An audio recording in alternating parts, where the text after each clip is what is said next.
많이 떨립니다. 제가 남현교회 부임 청빙설교 첫 선보이러 갔을 때도 이 정도는 안 떨렸는데 5년 만에 제가 이 단에 다시 서고 이 새 성전 건축하고는 처음 단에 서는 것 같습니다. 오랫동안 떠나 있다 오신 목사님들이 옛날 이야기 하면은 혼자만 감동받더라고요. 자기 이야기하는 사람만. 왜냐하면 여기에는 5년 동안 계속 계셨고 저만 떠나 있다가 왔기 때문에 그 느낌이 좀 다를 것 같습니다. 저에게는 옛날 구본당의 모습이 더 익숙하고 새성전 건축하기 위해서 새벽 4시까지 철야기도 할 때 하실지 모르겠지만 제가 그래도 나름 선임 부목사여서 많이 고생했습니다. 그때 지금은 말할 수 있다 뭐 이런. 소망교회 갔을 때 목사님이 얼마 안 돼서 저한테 한번 오라고, 얼마나 보고 싶겠냐고 와서 말씀 전하라고 하셨는데 감히 제가 거부했습니다. 나중에 담임되면 꼭 불러달라고 했더니 담임된 지 아직 3개월도 채 안 지났는데 오라고 하셔서 기쁜 마음으로 달려왔습니다. 낯선 것도 있지만 익숙한 것도 많이 있고 교구 이름은 저는 1, 2, 3, 4, 5, 6, 7밖에 모르는데 예전에 다 3교구, 7교구였던 분들이 섞여서 소망교구가 되신, 그죠? 맞죠? 예, 조금 기억합니다. 그래도 너무 반갑고 오늘 특별 새벽 기도회 귀한 자리에 또 오신 여러분, 또 말씀 전하는 저가 함께 하나님의 말씀을 통해서 귀한 은혜 받는 시간 되기를 간절히 소망합니다. 레시피란 단어 들어보셨는지 모르겠습니다. 요즘 많이 유행하는 단어지요. 음식 만드는 방법, 예전은 조리법 이렇게 이야기했는데 요즘은 유식하게 다 레시피 뭐 이렇게 말합니다. 원래 의미는 뭐 요리법, 조리법뿐만 아니라 비결, 수단, 방법 뭐 이러한 의미를 가지고 있습니다. 제가 언젠가 이 레시피라는 단어를 인터넷 그 교보문고에 한번 책을 검색하면서 써봤더니만 1419권의 책이 검색이 되어 있습니다. 그러니까 즉 레시피라는 단어가 그 제목으로 들어가 있는 책이 만여 권이 넘는다라는 그러한 의미겠지요. 서점에 준비되지 않는 책까지 포함된다면 아마 그보다 훨씬 더 많은 책들이 이 레시피라는 제목을 중간에 집어넣어서 출간되지 않았을까라는 생각을 하게 됩니다. 물론 요리에 관한 책들이 많았습니다. 애들 먹일 좋은 거, 꿈꾸는 할멈의 평생 레시피, KBS 전국 화제 집중 맛집 비법을 담은 황금 레시피. 그런데 이거 외에도 에세이나 자기개발 또는 취미와 같은 그런 책들에도 두루 사용되고 있었습니다. 공지영 작가가 쓴 딸에게 주는 레시피, 뭐 이 책이 가장 대표적인 책이겠지요. 그 외에도 행복 연애 레시피, 유쾌한 가족 레시피 뭐 이런 제목들도 있습니다. 기독교 관련 책들도 있었습니다. 부흥 레시피, 건강한 교회 세우는 목회 레시피, 청중을 사로잡는 13가지 맛깔스러운 설교 레시피. 저도 내용은 안 봐서 이 책 읽으면 뭔가 방법이 생길까 뭐 그런 고민을 하게 되었는데요. 사람들은 누구든지 무엇이든지 조금 더 효율적으로 아니면 효과적으로 쉽게 할 수 있는 방법이 있다면 그 방법을 배우고 싶고 또 그 방법을 따라가고 싶은 그러한 본능이, 그러한 생각이 누구에게나 있습니다. 누군가의 지혜를 좀 배우고 누군가의 노하우를 배워서 그 뒤를 따라가는 우리의 인생 또 우리의 길이 조금 더 편할 수만 있다면, 조금 더 효율적일 수만 있다면 얼마든지 그 방법과 노하우를 배우고 싶어하는 그러한 모습이 우리에게 다 있다라는 겁니다. 그런 수많은 레시피를 우리가 발견하고 때로는 실습도 해보고 그래서 나름대로 자신의 레시피를 만들게 되고 그래서 자신의 인생길을 살아가는 게 저와 여러분의 모습은 아닐까라는 생각도 해보게 됩니다. 오늘 함께 읽은 본문인 히브리서 11장의 말씀은 우리가 잘 알고 있는 별칭을 하나 가지고 있습니다. 믿음장이라고 불리웁니다. 이 믿음장인 히브리서 11장을 제가 조금 전에 말씀드린 이 레시피라는 단어를 가지고 별칭을 바꾸어서 부른다면 믿음 생활 레시피 이렇게 이야기할 수 있을 것 같습니다. 성경에 기록된 수많은 믿음의 사람들의 이야기를 통해서 우리가 이 땅을 살아가면서 어떻게 우리가 믿음 지키면서 살아가야 할지, 어떻게 우리가 믿음의 경주를 달려가야 할지, 어떻게 하면 하나님께서 인정하시고 하나님께서 기뻐하시는 믿음의 삶을 살아갈 수 있을지에 대해서 우리에게 가르쳐주는 말씀이 히브리서 11장의 말씀입니다. 하나님을 믿는다는 것, 그리고 우리가 하나님을 믿는다는 건 정말 무엇을 믿는 건지, 이 믿음 붙잡고 살아가게 될 때 꼭 우리에게 찾아오게 되는 고난은 무엇일지, 또 이 믿음 붙잡고 살아가게 될 때 하나님께서 우리에게 주시는 그 칭찬은 무엇인지에 대해서 이 히브리서 11장은 우리 가운데 분명하게 기록해 주고 있습니다. 그래서 오늘 함께 읽은 히브리서 12장 1절의 말씀, 11장이 마치고 12장이 시작되어지는 12장 1절의 말씀은 우리에게 구름같이 둘러싼 허다한 증인들이 있으니 이렇게 기록하고 있습니다. 히브리서 11장에 기록된 그 믿음의 사람들이 우리에게 증인이 된다, 이렇게 말씀합니다. 믿음의 경주를 어떻게 하는 것이 잘하는 것이고 그들을 하나님께서 어떻게 높이셨는지를 가르쳐주는 증인이 되고 있다, 이러한 말씀을 들려주십니다. 여러분, 그런데 히브리서 11장에 기록된 대부분의 구약의 인물들이죠.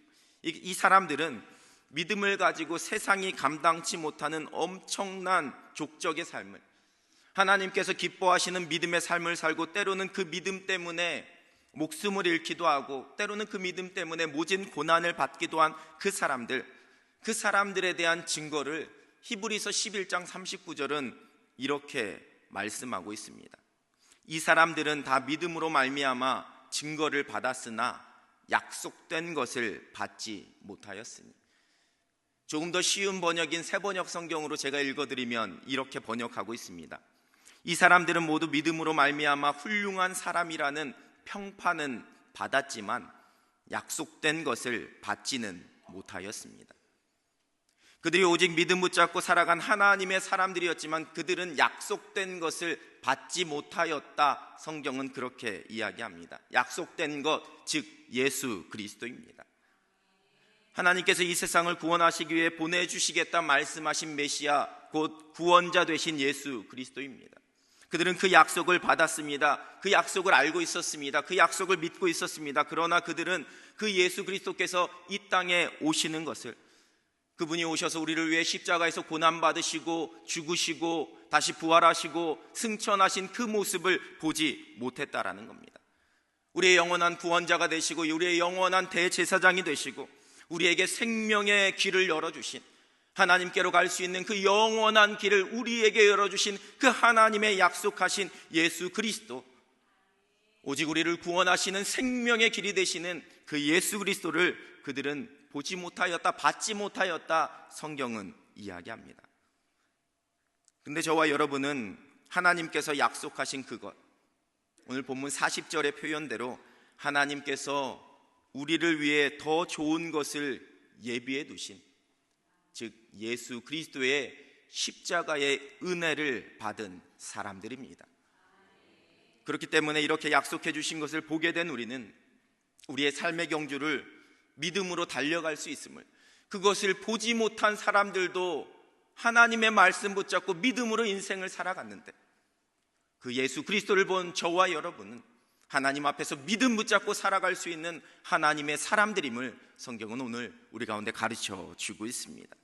그것이 당연한 일이라 말씀합니다.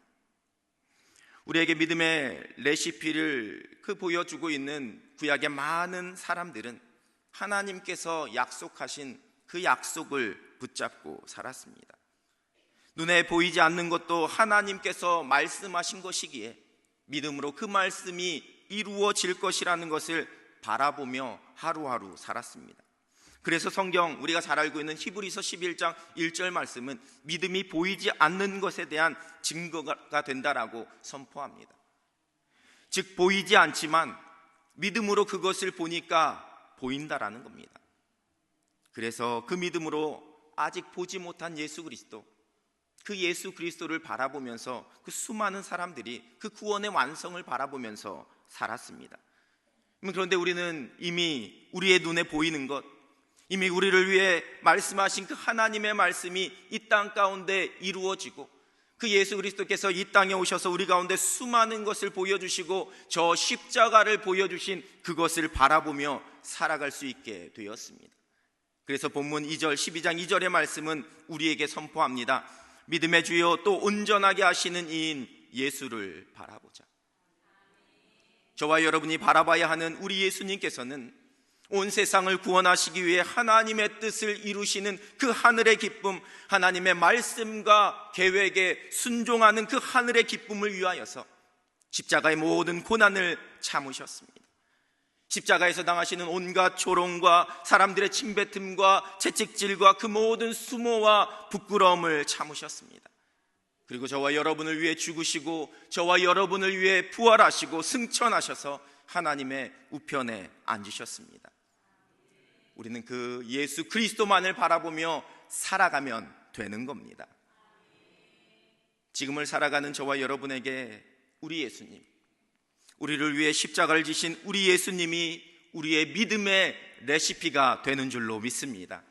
믿음의 주에 온전하게 하시는 그 예수 그리스도만을 바라보며 살아가게 될 때 저와 여러분의 삶도 구약의 모든 믿음의 사람들처럼 세상이 감당할 수 없는 믿음의 사람으로 저 천국 백성으로 살아갈 수 있는 겁니다. 이러한 약속이 우리 가운데 있기 때문에 우리 예수님이 우리의 삶의 이유가 되시는 겁니다. 우리 예수님이 내가 이 땅을 살아가야 할 이유가 되는 분이요, 우리 예수님이 내가 이 땅을 살아갈 수 있도록 만들어주시는 그 이유가 되는 겁니다. 우리의 삶의 이유가 되시는 예수님을 바라볼 수 있는 여러분 되시기를 우리 주님의 이름으로 축복합니다.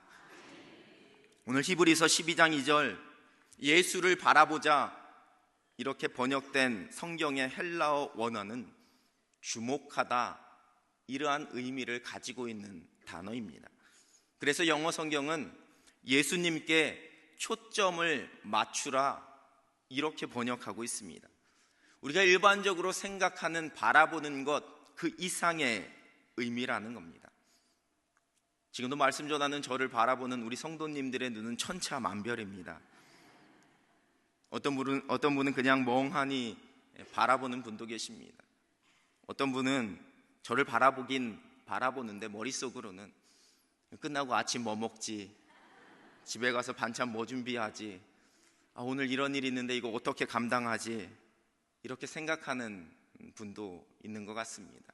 또 어떤 분은 내가 알고 있었던 장 목사님 되게 뚱뚱했었는데 어떻게 저렇게 살이 빠졌을까, 뭐 힘드셨나, 계속 그 생각하느라고 말씀에 집중 못하시는 분들도 몇 분 계신 것 같습니다.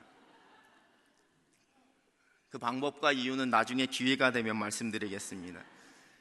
궁금하신 거 하나 남겨놓고 가야지만 다음에 또 불러주시지, 다 이야기하면 안 불러주실 것 같아서.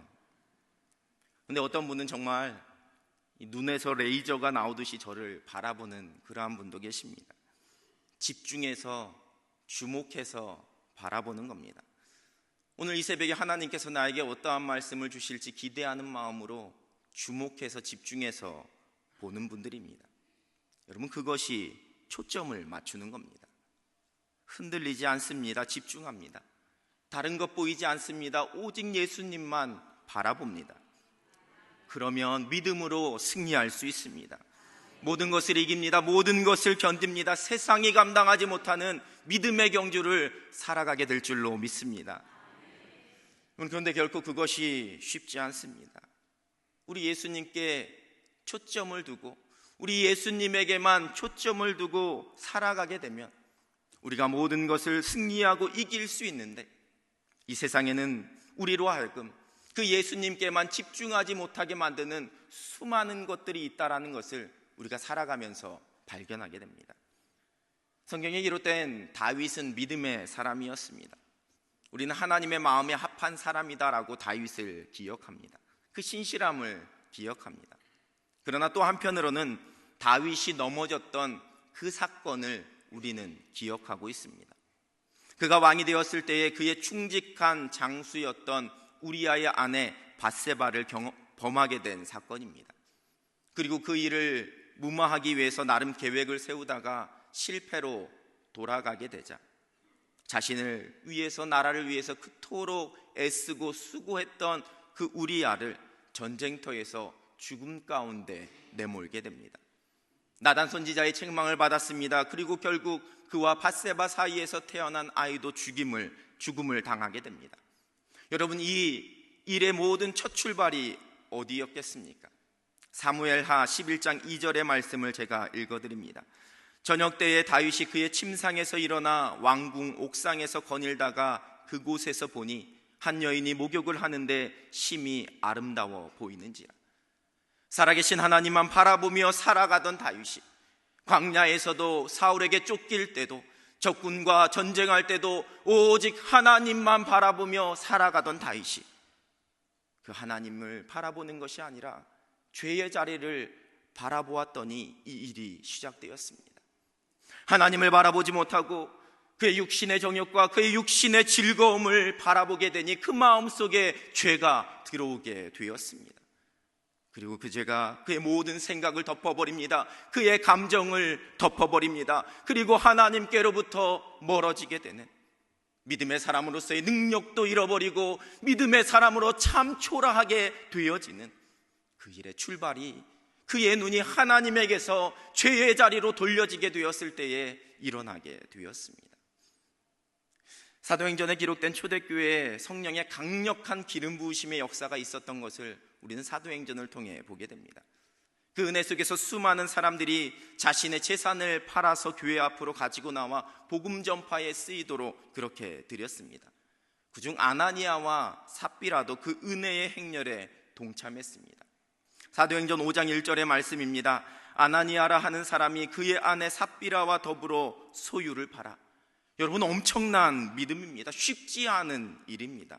칭찬받을 만한 그러한 일입니다. 대단한 믿음의 행동이었습니다. 그런데 이 일의 결국은 어떻게 되었습니까? 계속되는 사도행전 5장 2절의 말씀입니다. 그 값에서 얼마를 감춤해 그 아내도 알더라. 얼마만 가져다가 사도들의 발 앞에 두니. 우리가 잘 알고 있듯이 이것은 이 부부에게 엄청난 비극을 가져오게 되었습니다. 사도들에게 이것이 전부라고 거짓말을 한 아나니아와 삽비라는 결국 그 자리에서 엎드려져 죽게 되는 그러한 두려운 일이 일어나게 됩니다. 성경은 주의 영을 시험하려 하느냐 이렇게 책망했다라고 기록하고 있습니다. 그들의 초점이 예수 그리스도 그 은혜 가운데 가 있을 때에는 그들의 소유를 다 팔 수 있는 믿음이 생겼습니다. 그런데 팔고 나서 그 얻게 되어진 물질로 눈이 가게 되니 마음속에 시험이 들기 시작했습니다. 그 속에 유혹이 찾아왔습니다. 아까운 마음이 들었습니다. 앞날이 걱정되었습니다. 아마 자녀들에 대한 염려도 있었을 겁니다. 이것이 우리의 전 재산인데 내가 이것을 갖다 바치게 되어지면 앞으로 우리가 어떻게 살까? 우리의 자녀들의 앞날은 어떻게 될까? 걱정이 몰려왔을 겁니다. 물질에 대한 욕심이 몰려오기 시작했습니다. 은혜를 바라보았을 때는, 예수님을 바라보았을 때는 괜찮았는데 손에 쥐어진 물질을 바라보게 되니까 마음에 시험이 찾아오게 됩니다. 그리고 하나님 앞에서 거짓을 이야기하게 됩니다. 그리고 하나님의 두렵고 무서운 심판을 받았습니다. 우리는 무리를 걸은 베드로도 기억합니다.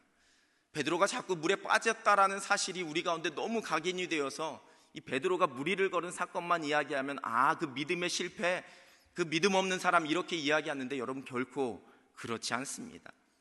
풍랑 속에서 걸어오시는 분이 처음에는 유령인 줄 알았다가 예수님인 줄 알게 된 베드로가 예수님, 저도 좀 명하여서 무리를 걷게 해주십시오 이렇게 부탁합니다. 여러분, 이런 이야기 아무나 할 수 있는 것 아닙니다.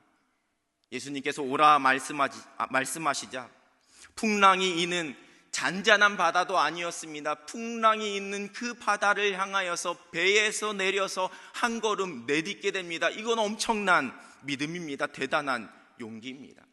어느 누구도 흉내낼 수 없는 믿음입니다. 근데 이후로는 우리가 잘 알고 있는, 그래서 우리가 혹 베드로를 무시하게 되는, 물속으로 빠지게 되는 사건을 경험하게 됩니다. 그리고 성경은 어떻게 기록하고 있는지 잘 기억하고 계시지요? 마태복음 14장 30절입니다. 바람을 보고 무서워 빠져가는지라. 물 위를 걸어오시는 그 예수님, 자신이 지금까지 경험했던 도무지 이해할 수도 설명할 수도 없는 그 놀라운 기적과 이적을 행하셨던 그 예수님의 음성에 귀 기울이고 그 예수님만 바라보았을 때는 주님, 저도 물 위를 걷게 해주십시오, 그렇게 요청하고 물 위를 걸었던 베드로였지만, 이제 그 초점이 예수님에게서 흐려지고 그 예수님의 주변에 있는 바람과 풍랑을 바라보게 되니 그 폭풍우가 두려워졌습니다. 그 바람이 두려워졌습니다. 그래서 실패하게 되었습니다. 여러분, 아웃포커싱이라는 기법을 아시는지요? 사진, 옛날 고급 카메라에서만 이런 효과가 나타났는데요, 요즘은 스마트폰도 워낙 사진이 잘 찍혀서 스마트폰으로 사진을 찍어도 이러한 효과가 나타나게 됩니다. 내가 사진을 찍으려는 그 대상, 어떤 인물은 아주 선명하게 나오고 그 주변의 배경이나 다른 사람은 아주 흐릿하게 초점이 안 맞추어져서 나오는 것, 그것을 아웃포커싱이라 그렇게 이야기합니다. 주인공만 선명하게 나옵니다. 나머지는 흐릿하게 나오는 겁니다. 그래야 그 주인공이 살아납니다. 나머지에는 관심이 없습니다. 뒷배경이나 주변의 사람들이 중요한 게 아니라 그 주인공, 사진 찍히는 주인공, 그 사물이 중요하기 때문에 나머지는 흐리게 나오는 것이 오히려 그 주인공, 그 사물을 살려낼 수 있는 방법입니다. 우리가 예수님만 바라본다는 것, 우리가 예수님만 주목하고 예수님에게만 초점을 맞추어서 살아간다는 것은 내 인생 속에 다른 그 모든 것이 아웃포커싱이 된다라는 의미입니다. 내가 예수님만 바라보며 살아가기에 세상의 물질도, 세상의 쾌락도, 때로는 세상에서 얻을 수 있는 성공과 세상에서 누릴 수 있는 그 편안함도 결코 우리의 눈에 우선순위가 될 수 없습니다. 세상의 모든 죄의 유혹들이 눈에 보이지 않습니다. 그렇게 되면, 그 예수님에게만 초점을 맞추게 되면 그 죄의 유혹도 이겨낼 수 있습니다. 승리하게 됩니다. 그리고 노래하게 됩니다. 주 예수보다 더 귀한 것은 없다라고 그렇게 노래할 수 있는 것입니다. 예수님만 바라보며 살아가기에 내가 당하는 고난도, 나를 둘러싸고 있는 내가 감당할 수 없는 환경들도, 나를 속상하게 만드는 모든 것들도, 나를 힘들게 만들고 나를 절망스럽게 만들고 나를 한숨 짓게 만들고 나를 주저앉게 만드는 그 모든 것도, 그 모든 풍랑들도 더 이상 내 눈에 들어오지 않습니다. 그것이 내 삶을 집어삼킬 만한 무서운 것이라고 생각하지 않습니다. 오히려 당당하게 믿음으로 그 모든 삶의 문제 위에 서서 믿음으로 걸어갈 수 있는 것입니다. 그런데 우리 예수님을 향한 우리의 초점이 흔들리게 되면 두려워지게 됩니다. 모든 문제 앞에 낙심하게 됩니다. 나에게 찾아오는 수많은 일들 앞에 내가 좌절하고 내가 절망하게 됩니다. 한숨 지으며 살아갈 수밖에 없는 겁니다. 지난 몇 년 동안 저는 잘 지냈습니다. 물론 행복한 일만 있었던 것은 아닙니다. 참 힘들고 어려웠던 시간, 하나님 앞에서 눈물 흘리며 기도할 수밖에 없었던 그러한 시간도 보냈습니다. 언젠가 때가 되면 많은 분들 앞에서 간증할 수 있는 그런 기회가 있을 것 같습니다.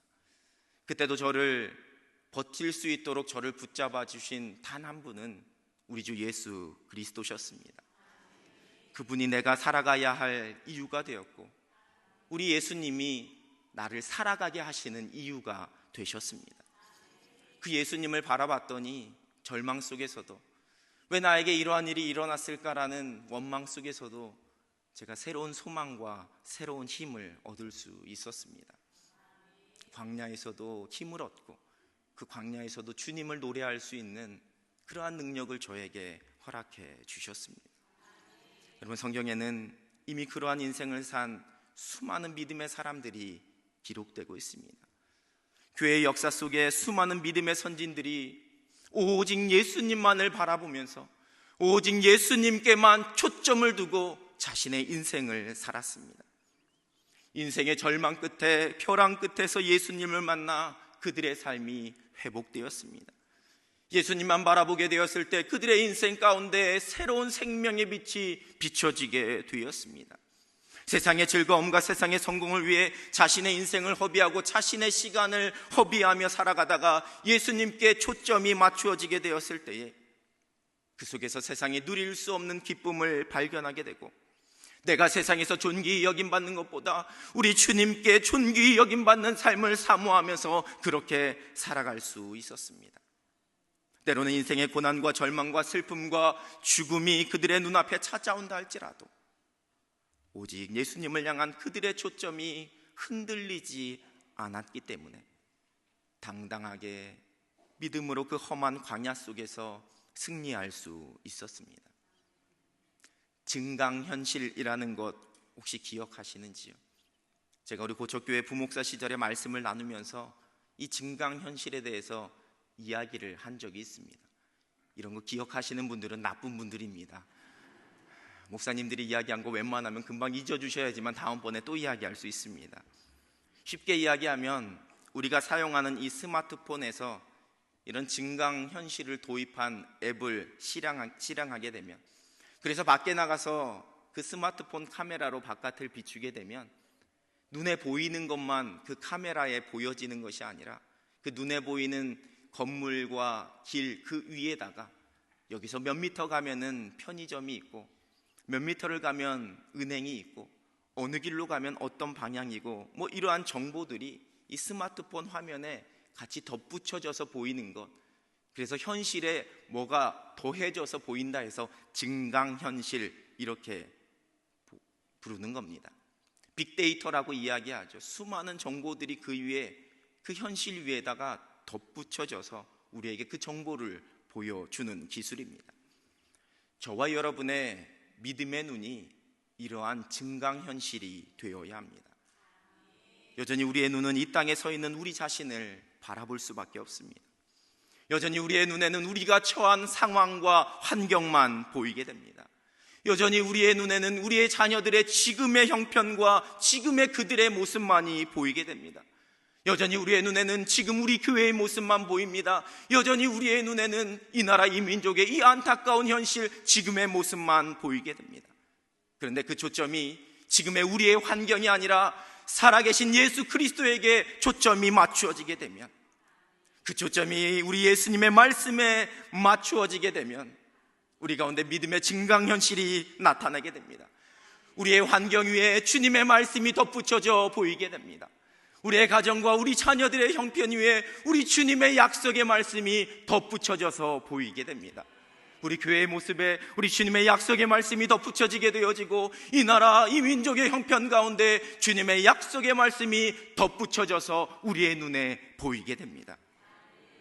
그렇게 되면 우리가 현실을 바라보지 아니하고 우리 예수님 바라보고 우리 예수님의 약속의 말씀 붙잡고 우리의 삶을 달려갈 수가 있는 것입니다. 여러분 지금 행복하십니까? 그러면 그 행복 속에서도 여전히 예수님만 바라보시기를 바랍니다. 지금 힘들고 어두운 터널을 지나고 계십니까? 여러분 그 어두움 속에서도 살아계신 우리 예수님만 바라볼 수 있게 되기를 축복합니다. 앞날이 걱정되고 앞날이 염려가 되십니까? 자녀들을 바라보며 답답해하고 자녀들의 앞날이 막막하십니까? 그 막막함 속에서도 우리 예수님만 바라볼 수 있는 여러분 되시기를 주님의 이름으로 축복합니다. 지금 간절히 가지고 있는 마음의 소원과 지금 하나님 앞에 드리고 있는 그 기도의 제목, 그 소망 속에서도 여전히 예수님만 바라보시길 바랍니다. 저와 여러분을 위해 십자가에서 모든 것을 내어주신 우리 예수님께서 우리의 모든 삶의 환경 속에서 풍성함과 은혜로 채워주실 줄로 믿습니다. 그것이 오직 예수 그리스도가 내 삶의 이유라고 고백하면서 우리 예수님에게만 초점을 두고 살아가는 하나님의 백성들, 믿음의 사람들의 모습입니다.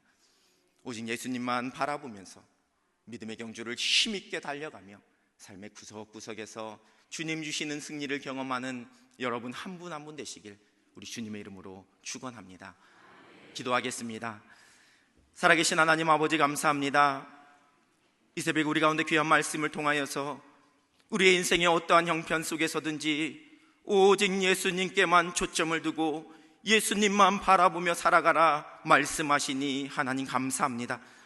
우리의 눈이 세상의 것에, 죄의 유혹에, 우리의 환경에, 우리의 처지로 그렇게 흘러가려 할 때마다 주님, 우리에게 다시 한번 믿음 주시고 주님의 말씀을 붙잡을 수 있는 굳건함 허락하여 주시어서 믿음으로 우리의 현실 위에 토해 주시는 하나님의 약속의 말씀 붙잡고 살아가는, 오직 예수님만 바라보는 믿음의 사람이 되게 하여 주시옵소서. 그 믿음으로 삶의 자리에서, 가정에서, 교회에서, 이 나라, 이 민족 가운데서 날마다 승리하는 귀한 분들 되게 하여 주시고, 특별히 우리의 사랑하는 자녀들이 이 믿음 속에 평생 살아가며 주님께서 허락하시는 그 약속, 주님께서 이루어 주시는 그 소망을 누리며 살아갈 수 있도록 주님 함께하여 주시옵소서. 예수 그리스도 이름으로 기도드립니다. 아멘.